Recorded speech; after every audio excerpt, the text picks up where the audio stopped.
तो दोस्तों, आज हम लोग एक्सेल में लॉजिकल फंक्शंस कैसे यूज़ करते हैं वो सीखने जा रहे हैं।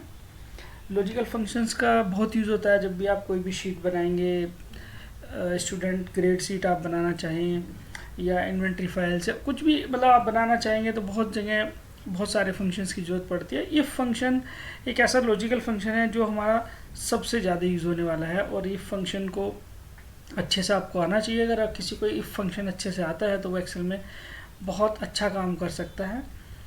तो उसके लिए आज हम इफ फंक्शन देखेंगे एंड और भी देखेंगे।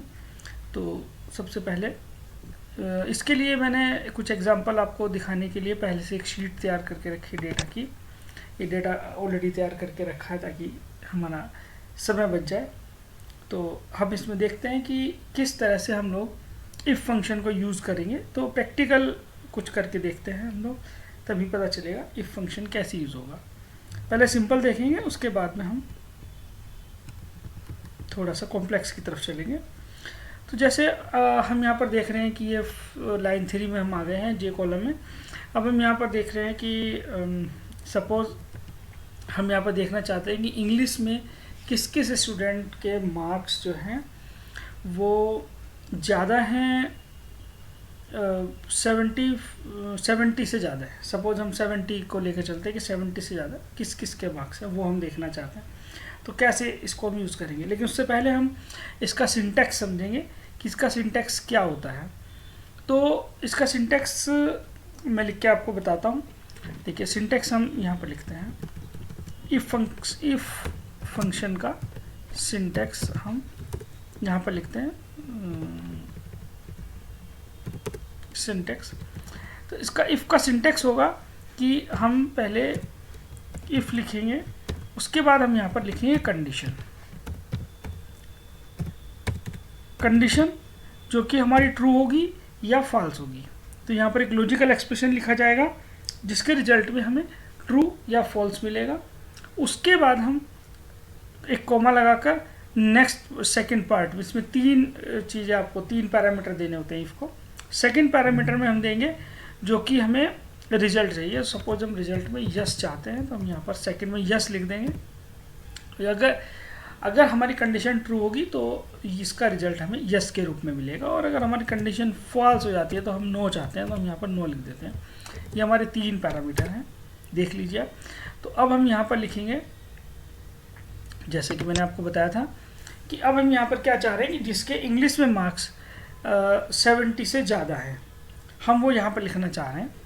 तो उसके लिए हम करते हैं, शुरू कैसे करेंगे। इफ़ एक फंक्शन हमने लगाया, अब यहाँ पर हमें लॉजिकल टेस्ट देना है। लॉजिकल टेस्ट मतलब हम किस लॉजिकल फंक्शन लिखना है, कंपेयर करना है हमें। तो हम यहाँ पर ले गए C3 वो सेल है जहाँ पर हमारा उसके इंग्लिश में मार्क्स लिखे हुए हैं स्टूडेंट्स के, और हम इसको चाहते हैं कि ये ग्रेटर देन 70 हो। तो ग्रेटर देन 70 ये हमारी कंडीशन हो गई है, कोमा। अब हम यहाँ पर क्या चाहते हैं, यस। तो हमने यस लिखा। उसके बाद में हम चाहते हैं नो, मतलब अगर वो ज़्यादा नहीं है तो नो आ जाए। तो इस प्रकार ये हमारा फंक्शन बन गया। हम एंटर करेंगे, यस लिखा हुआ गया है। तो हमारा यहाँ पर ये देख भी सकते हैं हम 75 है जो कि 70 से ज़्यादा है C3 की वैल्यू, इसलिए यस आ गया है। अब हम इसको नीचे तक ड्रैग कर देते हैं तो हमें सबके लिए पता चल जाएगा कहाँ पर क्या आ रहा है। देखिए, अब मोनू के लिए 34 है जो 70 से कम है तो इसलिए नो आ गया है। प्रिया क्या 80 मार्क्स हैं जो कि यस ज़्यादा है तो यस आ गया। इस तरह से सबके आप देख सकते हैं ये लॉजिकल टेस्ट हो गया है, और इसने जो है अपने आप ही C3 को चेंज कर लिया C4 C5। उस तरह से हमारा ये फॉर्मूला नीचे कॉपी होकर अपने आप ही हर सेल के लिए कामयाब हो गया। अब ये हमारे थे इंग्लिश ग्रेटर देन 70, हमारी ये कंडीशन थी यहाँ पर। अब हम यहाँ पर कोई दूसरी कंडीशन देखना चाहते हैं इफ़ के साथ ही। तो कैसे करेंगे, अगर मल्टीपल कंडीशन आप देखना चाहते हैं तो वो भी आप देख सकते हैं। सपोज आप मल्टीपल कंडीशन में देखना चाहते हैं कि हमें वो स्टूडेंट चाहिए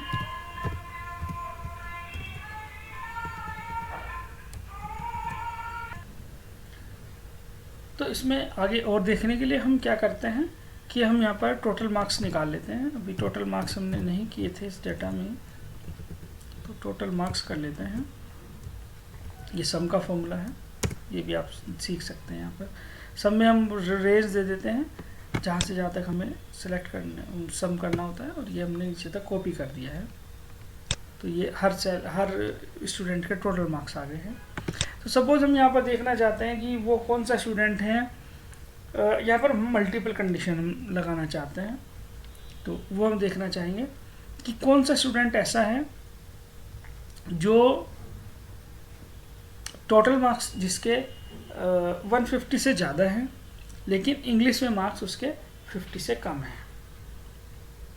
देखिए टोटल मार्क्स उसके ज़्यादा हैं, 150 से ज़्यादा हैं, लेकिन इंग्लिश में 50 से कम है। कंडीशन थोड़ा कॉम्प्लिकेटेड लग रही है, लेकिन लिखते हैं। इफ़ टोटल मार्क्स की हम बात करते हैं, टोटल मार्क्स उसके 150 से ज़्यादा है, टोटल मार्क्स 150 से ज़्यादा है। अब अगर ये कंडीशन ट्रू होगी तो हम दूसरी कंडीशन चेक करेंगे कि उसके इंग्लिश में मार्क्स 50 से कम है। तो इंग्लिश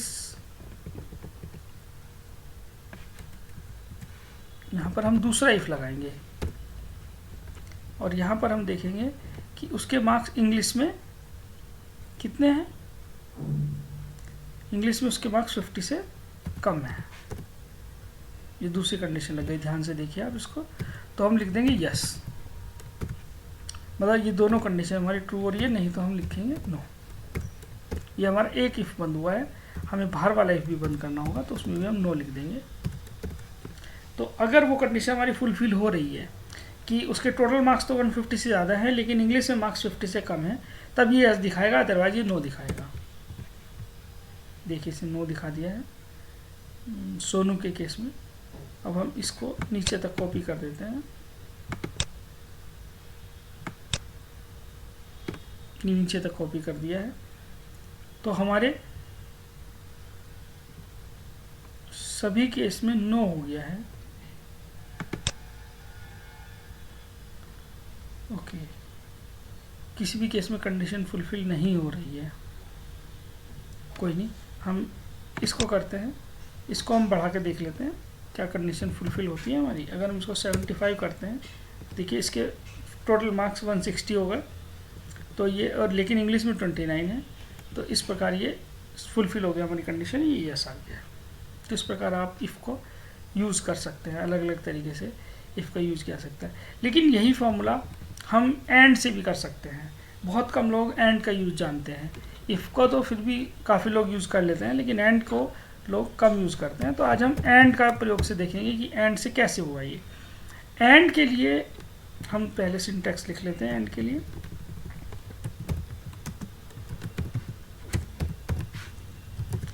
लिए सिंटैक्स है and then condition 1 comma condition 2, और इससे साथ मल्टीपल कंडीशन इसमें लगा सकते हैं। तो यहाँ पर मल्टीपल हमारी कंडीशन थी, तो हम एंड का प्रयोग करके देखते हैं कि कैसे एंड से हम उसको कर सकते हैं। तो हमारी पहली कंडीशन थी कि हमारे टोटल मार्क्स ग्रेटर देन 150 होने चाहिए, कोमा, ये पहली कंडीशन थी। दूसरी कंडीशन थी कि इंग्लिश में मार्क्स हमारे लेस देन 50 होने चाहिए। तो सेकंड कंडीशन हम लगाते हैं दिस लेस देन 50। एक बार फिर से देख लीजिए कि हमने इसमें दो कंडीशन लगाई हैं और ये हमारा रिजल्ट फॉल्स दे रहा है, मतलब ये कंडीशन, दोनों कंडीशन ट्रू नहीं है। ये क्या करता है आपको अभी समझा देता हूँ, एक बार मैं चला देता हूँ। देखिए अब यहाँ पर आप देख रहे हैं, वहाँ पर हमने इफ़ लगाया था, मेहनत की थी, और यहाँ पर हमें मेहनत करने की ज़रूरत ही नहीं पड़ी है, क्योंकि यहाँ पर वो यस और नो और कॉम्प्लिकेटेड सा फॉर्मूला एक बनाया था। यहाँ पर बहुत ही इजी फॉर्मूले से वही रिज़ल्ट आ गया है, बस फ़र्क यह है कि नो की जगह फॉल्स आया है और यस की जगह ट्रू आया है। तो ये भी हमारा पर्पज़ सॉल्व कर सकता है।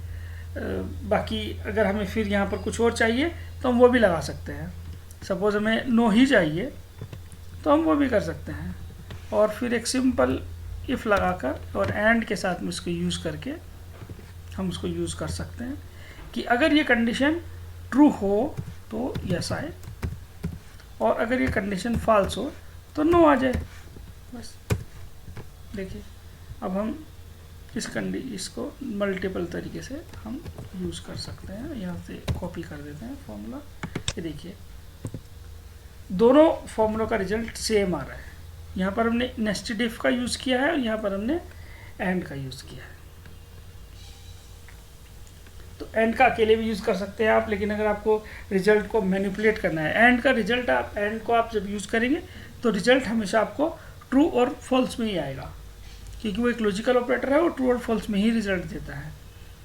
लेकिन आप अगर उसको चेंज करना चाहते हैं, ट्रू की जगह कुछ और डिस्प्ले करना चाहते हैं, तो आप इफ को यूज़ कर सकते हैं और ट्रू की जगह आप कोई अलग वैल्यू वहाँ पर डिस्प्ले करा सकते हैं। इसी तरह फॉल्स के साथ भी कर सकते हैं। तो this is very easy to use if and and. Okay, अब हम चलते हैं और के साथ। और का सिंटेक्स हम देखते हैं पहले क्या है।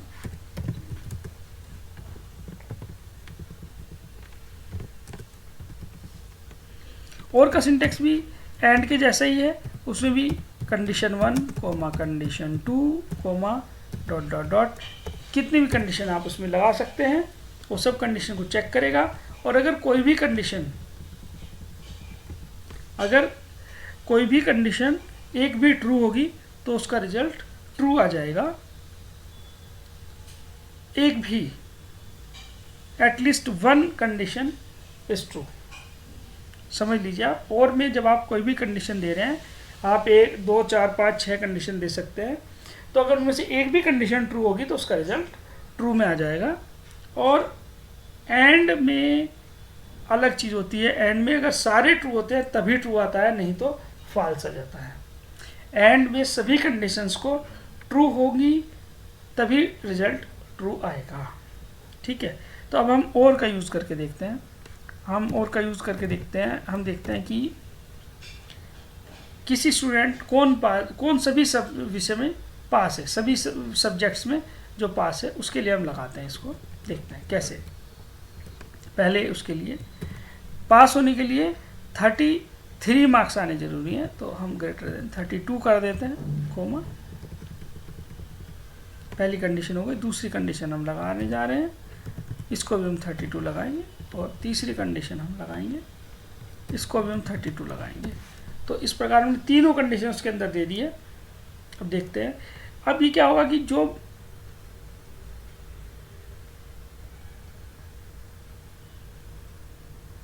नहीं,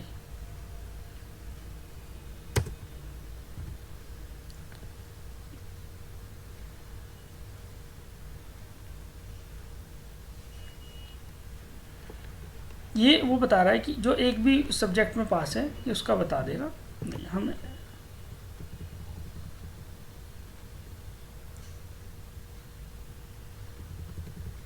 यहाँ पर अगर हम देखना चाहते हैं तीनों पास का, तो हमें एंड लगाना पड़ेगा, और से नहीं बनेगी बात।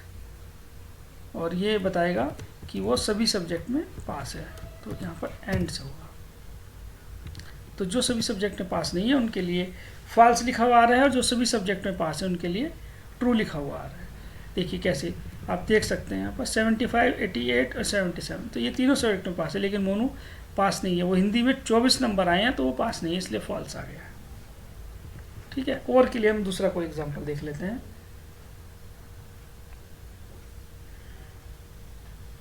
और के लिए हम देख लेते हैं कि वो स्टूडेंट जो किसी भी एक विषय में डिस्टिंक्शन लाया है, डिस्टिंक्शन आई है जिसकी, वहाँ पर हम और का यूज़ कर लेते हैं। तो जिसकी डिस्टिंक्शन आएगी उसके मार्क्स वहाँ पर ग्रेटर दैन और इक्वल टू 75 होने चाहिए। तीनों में से किसी भी एक सब्जेक्ट में हम चेक कर लेते हैं।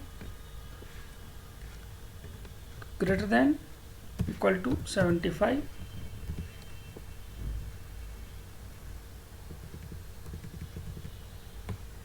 Greater than equal to 75। देखिए, तो तीनों कंडीशन में दे दिए, और तीनों में से अगर एक भी ट्रू होगी तो यहाँ पर ट्रू आ जाएगा। तो तीनों में से अगर एक में भी उसके 75 से ज़्यादा है तो वो यहाँ पर डिस्प्ले हो जाएगा। अब ये देखिए यहाँ पर फॉल्स में आया पंकजा चौथे नंबर पर, इसकी किसी में भी डिस्टिंक्शन नहीं है। और उससे ऊपर प्रिया को हम देख सकते हैं, इसकी मैं इंग्लिश में डिस्टिंक्शन है बट दोनों सब्जेक्ट में नहीं है, तो यहाँ पर ट्रू आ गया, क्योंकि एक भी सब्जेक्ट में अगर डिस्टिंक्शन है तो यहाँ पर ट्रू आ जाएगा।